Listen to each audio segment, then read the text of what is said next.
भावाच्या एका हाताला पोलिओ आहे, एक हात दुसरा हात बघू शकता विषय नॉट आहे, तरी पण भावानं 2 हातात 2 घोणस पकडल्यात.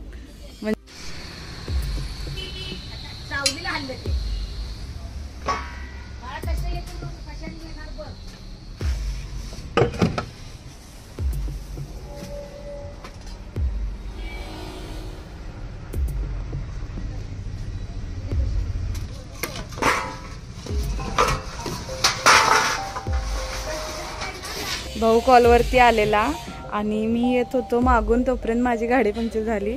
मी दुसऱ्यांच्या गाडीवरून आता जागेवर पोचले. भावानं 2 हातात 2 घोणस पकडून ठेवल्यात. सीझनचा काय म्हणतात पहिला कॉल आहे ना, पहिला मीटिंगचा कॉल. तर या ठिकाणी भावानं 2 हातात 2 घोणस धरल्यात. भावाच्या एका हाताला पोलिओ आहे, एक हात दुसरा हात बघू शकता विषय नॉट आहे, तरी पण भावानं 2 हातात 2 घोणस पकडल्यात. म्हणजे ह्यानंच मला शिकवले साप पकडायला मेन म्हणजे. आता बघूया आपल्याला सिच्युएशन होती इथली कशी हँडल करता येते. चला बाबाला माग एक नंबर ना,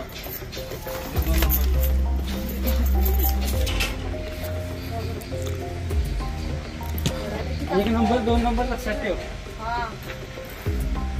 इकडे इकडे इकडे काय एक नंबर 2 नंबर 2 नंबर कडे लक्ष ठेव. 1 नंबर सोड म्हणजे सोडायचं. तू 2 नंबर कडे लक्ष ठेव.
काय खाल्लं नाही ते साईज तशी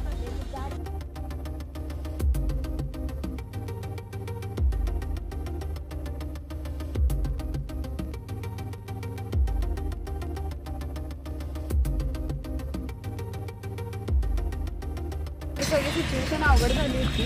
तिथून पत्र्यातून साप इकडे बाहेर आला, तसा बसा आम्ही पकडला. टॉंगनं तिला पकडलं होतं, पण आता टॉंगची काही गरज नाही, पण टॉंग सोडून दिले. आणि हा असं आपण आता बर्नीच पॅक करायला लागणार आहे, कारण दुसरा ट्रॅप आमच्या भावानं टाकून दिला आहे. तर त्यामुळे आपल्याला याला आता एक ट्रॅपमध्ये 1 घोणस घातली आपण. आता या बर्नीमध्ये आपण घोणस पॅक करणार आहे. आपण एकदम सेफली पॅक करणार आहे.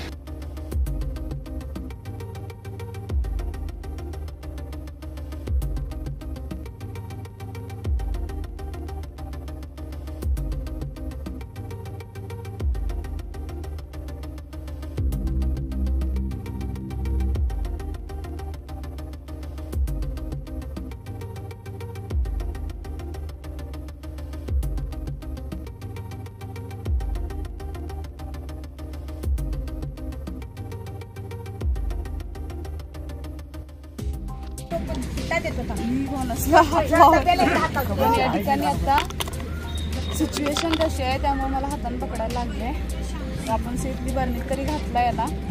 आता आपण पिट्टा लावून वरून टोपण लावणार आहे. तो पण गच्चा आहे, पण ते आत बसायला पाहिजे ना जाम.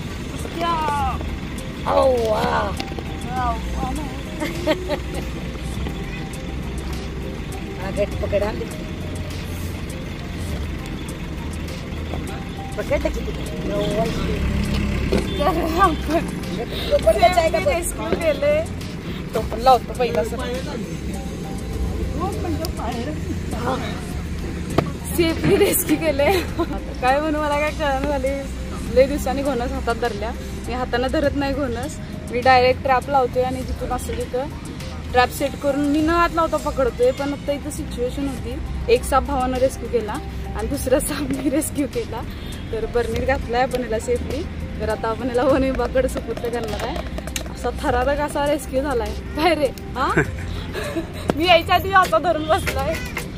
म्हटलं बाबा अवघड झालं सगळं. या थंडी आत्ता चालू झाली जस्टच आणि आता आमचा पहिला रेस्क्यू आहे. 2 साप एका ठिकाणी. तर अशा पद्धतीनं 2, 3, 4, 5, 6च्या संख्येनं घोणस साप येऊ शकतात. तर मेटिंग सीझनमध्ये काय असते, 2 नर किंवा 2 नर. तर मेटिंग सीझनमध्ये काय असते, 2 किंवा 2पेक्षा जास्त नर हे मादीला मिळवण्यासाठी भांडण करत असतात आणि हे भांडण मादी एका ठिकाणी थांबून बघत असते. त्यातील जो कोणता नर जिंकेल तो मादी बरोबर मेटिंग करणार असतोय. तर अशा पद्धतीने आपल्याला सगळीकडे दिसून येते आता या दिवसामध्ये थंडीचा. त्यामुळे सगळ्यांनी काळजी घेऊन राहा. सर्वात जास्त म्हणजे शेतात काळजी घेऊन राहा. शेतामध्ये आता ऊस तोडणी झाले, पालापाचोळा पडलेला असतो, त्यामध्ये हे साप दिसून येत नाहीत. त्यामुळे चावण्याची शक्यता असते. त्यामुळं सगळ्यांनी काळजी घेऊन राहा. तर आपण ह्यांना आता सेफली रेस्क्यू केलं. चला तर याला वन विभागाकडे सुपूर्द करूया. होल पाडायला काय होते आम्हाला दाबण आहे. तर आता रेस्क्यू केलेल्या आपल्या ह्या 2 घोणस आहेत. तर आता आपण वन विभागाकडे सुपूर्द करायला या ठिकाणी आले. माझ्यासोबत वन विभाग रेस्क्यू टीमचे ओंकार काटकर सर आहेत. यांच्याकडे आपण या दोन्ही सापांना सुपूर्द करतोय. तर 2 दिवसामागं कोल्हापूरमध्ये बिबट्या आला होता आणि त्या रेस्क्यू ठिकाणी ओंकार काटकर सर होते. त्यांच्या पाठीवरती बिबट्यानं नखं ओरबडल्यात. त्यांनी रेस्क्यूला त्या ठिकाणी होते. त्यांची तब्येत ठीक नाही, त्यांनी हॉस्पिटलमध्ये होते. पण आत्ता तरी पण त्यांचं काम चालू आहे. त्यांना एक फोन केला, त्यांनी येतो म्हणले आणि आता त्यांच्याकडे आपण साप दिलेत. खरंच तुमचं काम कौतुकास्पद आहे. थँक्यू सो मच आमच्यासाठी इथंपर्यंत आला त्याबद्दल. तर तुम्हाला व्हिडिओ आवडला असेल तर व्हिडिओ लाईक, शेअर आणि सबस्क्राईब नक्की करा. थँक्यू.